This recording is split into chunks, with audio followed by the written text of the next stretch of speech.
Hey out there, it's Toy Customizer Wake Angel 2001 with a new shirt and ready to talk about a new Sonic cartoon.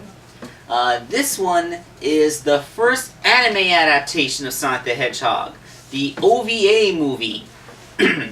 Now this movie came out, I think around 1998. I know that it came out right before Sonic Adventure. It's the last cartoon that was made before the video games had fleshed out the world building. So this is the last cartoon that could make up whatever the heck it wanted and get away with it with complete impunity. Okay, so I guess the first thing I should do is do the plot synopsis.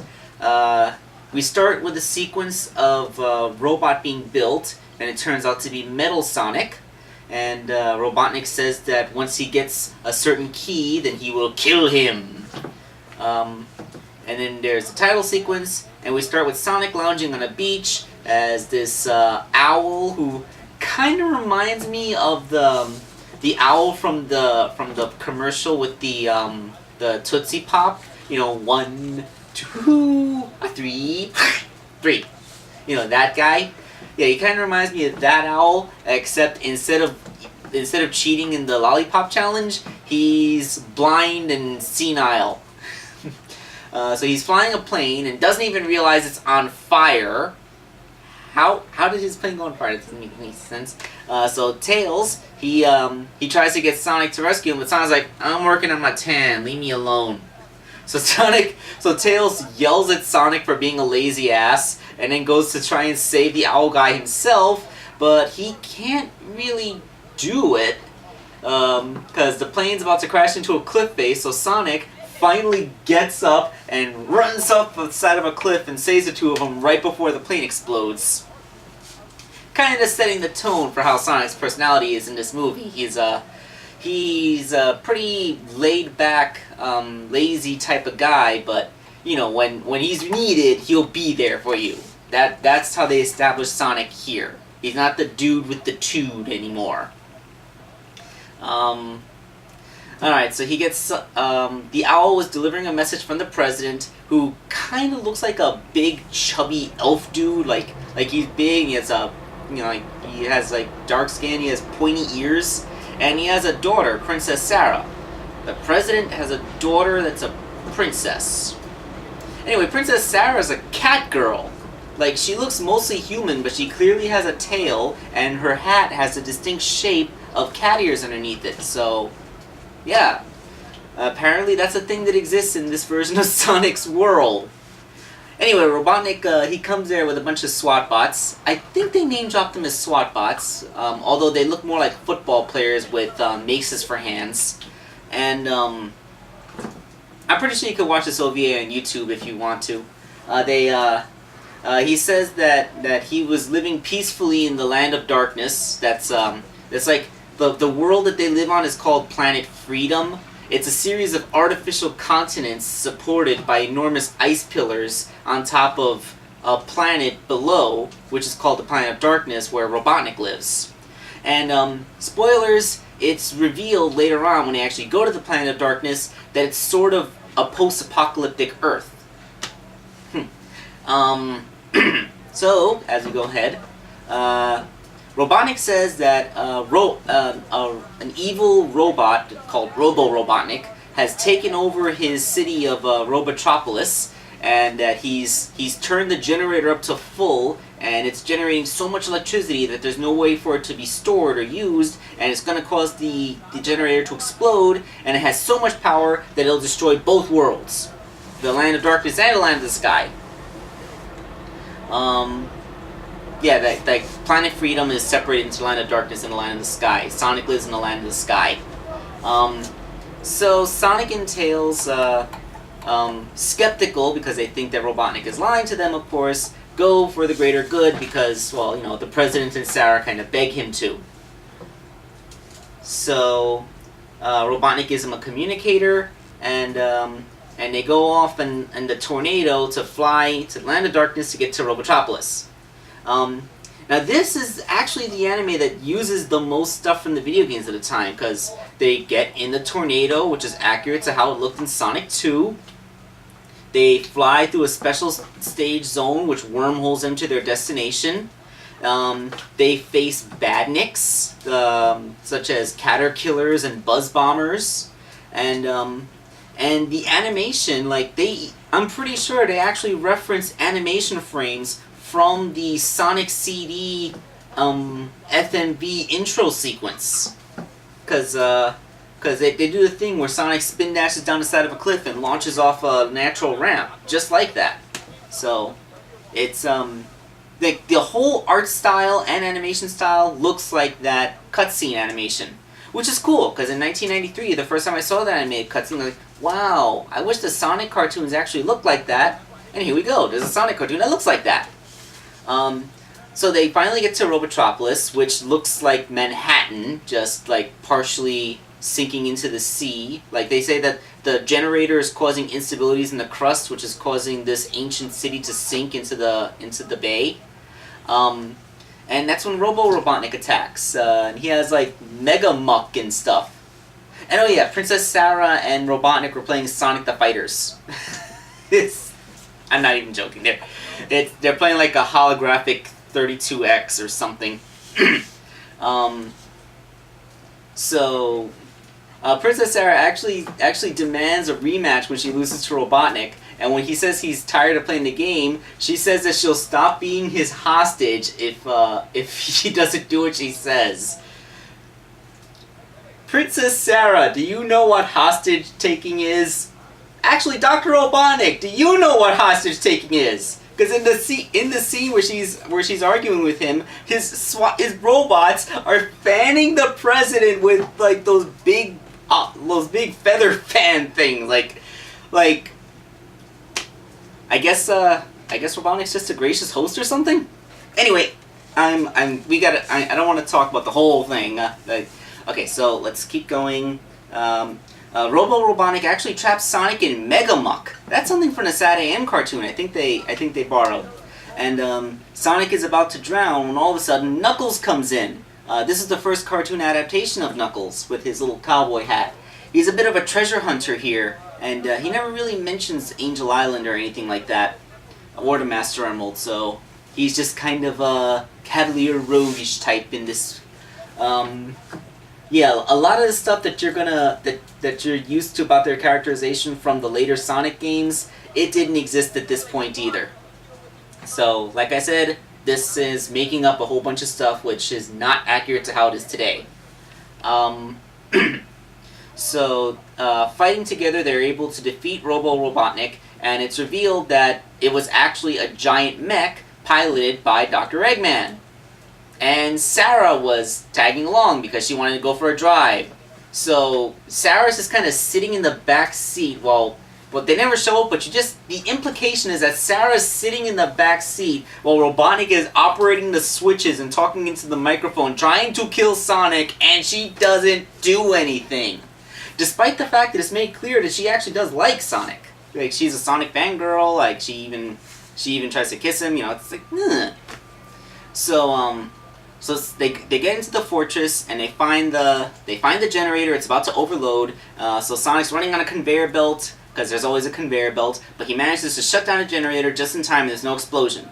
It's revealed then that the generator was a decoy and it's actually a scanner. So it scans Sonic's body and then we zip pan over to the remains of Robotnik rising up out of the ground before it falls in half, revealing Dr. Eggman and Princess Sarah just kind of tangled up in the rubble. And then Knuckles like, what the heck is Princess Sarah doing here? And she cries because she got accused of being a bad guy, and everyone makes him feel bad for accusing her.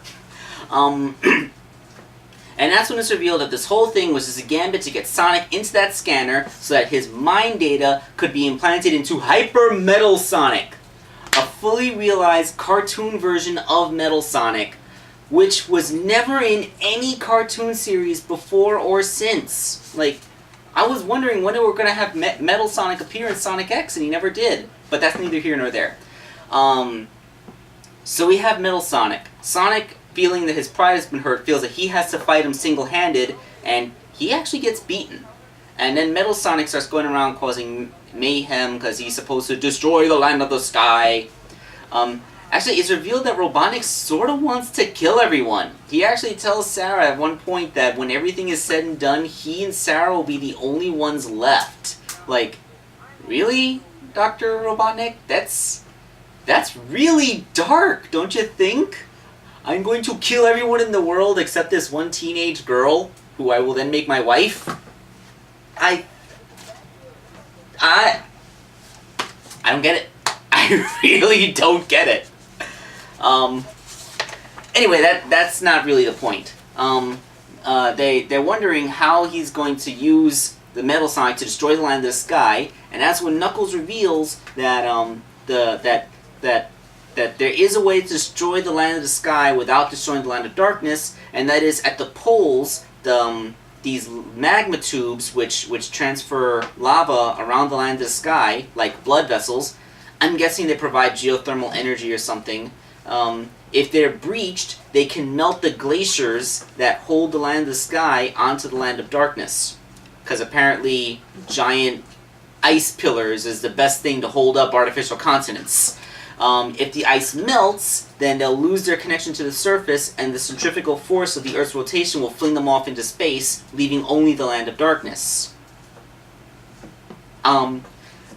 At the same time, I'm marveling at the amazing geoengineering skills of building these artificial continents, and the incredible stupidity of making their support pillars out of ice.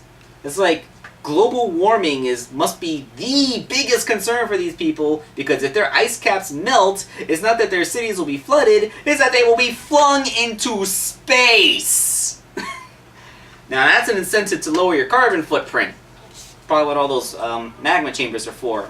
You know, geothermal heat and all. Green energy. So Sonic overhears this plan, and because he was scanned, he has a mental link with Metal Sonic. So that means when he knows, Metal Sonic knows. So Metal Sonic goes straight to the pole so he can destroy these glaciers. And Sonic gets there, and they have another confrontation. Tails, still a technical genius in this anime, uses the risk communicator that Dr. Robotnik gave him to hack into Metal Sonic's systems, transferring more of Sonic's personality into him. This overwhelms Metal Sonic long enough for Sonic to knock him away. That's when the president decides to come flying in the jet, and I can only assume that stupid owl is flying again because he crashes into the glacier, which is in the process of getting melted by lava. Sonic, exhausted from his fight with Metal, tries to save him, but the thing explodes in his face, only for it to be revealed that Metal Sonic pulled him out of the craft just before it exploded. But then debris knocks him down, and he falls into a pit which is slowly filling with magma. Sonic tries to save him, with Knuckles holding him back, saying that Metal Sonic is only going to pull him in. But Metal Sonic crawls his way up to Sonic, and Sonic puts his hand out for Metal Sonic to slap it away, and he says in a digital voice, "There's only one Sonic," before the magma rises and he melts, and it's actually kind of tragic. I guess in the end, enough of Sonic's personality was transferred into Metal Sonic that he actually gained some kind of ego, and it's kind of the parallel for remember when I made the Scourge figure, when I was making the Shard figure, I was talking about the comic book issue with Metal Sonic and the volcano and all that. It's sort of like that. In fact, I think they were inspired by this OVA for that particular little thing. And so yeah, the anime just kind of ends there. There's some jokes, like Robotnik says, "I got backup data to make an even more powerful metal," and then but then a little turtle bomb he had launched 10 minutes earlier grabs it and explodes. So everyone laughs at him, and then they run off, and it's it. So that's the basic plot of it. It's how is it? I like the animation. It looks cool in animation terms. It's silly though. It's really silly. It's silly and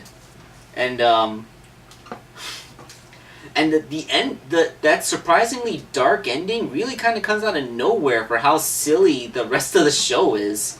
I mean, I liked how Metal Sonic was portrayed in this one. Metal Sonic's awesome, and seeing the first anime-inspired interpretation of what the characters are supposed to act like, that was pretty cool too. Although, you know, they don't actually do these personalities didn't actually go anywhere as the video game. The video game will go in a different direction, and the comic book will go in a different direction. So, you know, these are the only places we're going to see these versions of Sonic and Tails and Knuckles. It's good though. I mean, it's not great cinema. It's not something that you're gonna think like, oh my god, this is like the greatest movie I've ever seen in my life. But no, it's a silly little OVA. It's comedy tone mostly. Although the animation is good, they don't really cut corners in this because I love the design of Robotnik with the giant bat wings and the arms that their fingers turn into Gatling guns. That's kind of cool. The post-apocalyptic ruins of Manhattan. I mean, the geology of Planet Freedom is completely stupid. Like, I don't even know what they were thinking. I like that there's badniks in this, actual badniks. The tornado making a cameo. The tornado wouldn't be in a proper cartoon until Sonic X comes out. And even then, only in the first couple of episodes before it gets replaced by that stupid jet. Well, we'll get Sonic X its reckoning when the time comes. But yeah, this was okay. I mean, it's enjoyable in the same way that the Adventures of Sonic cartoon is enjoyable. It's silly. It's a silly romp with your favorite video game characters. It's fun, and there's just enough action and drama to keep it, you know, grounded and entertaining, even if you're an older audience watching it. So it's not a bad thing. It's I would have liked to see if this had gone to series, like if they had based a full like episodic anime based off of this premise. Maybe get into a little bit of the explanation for why they decided to build Planet Freedom this way. What kind of civilization built these mega continents? Maybe they would be related to the Angel Island where Knuckles comes from. But, you know, that wasn't to be. There's no Chaos Emeralds, no Power Rings, it's just Sonic, Tails, Knuckles, and Dr. Robotnik, along with the wacky world that they decided to put them in. It's not bad. It's worth watching. After all, it's only about 40 minutes long, so it's not like it's going to take forever out of your day. Yeah, see if you can find it on YouTube. I have a copy of this thing. My friends in college had it on VHS, which is just awesome.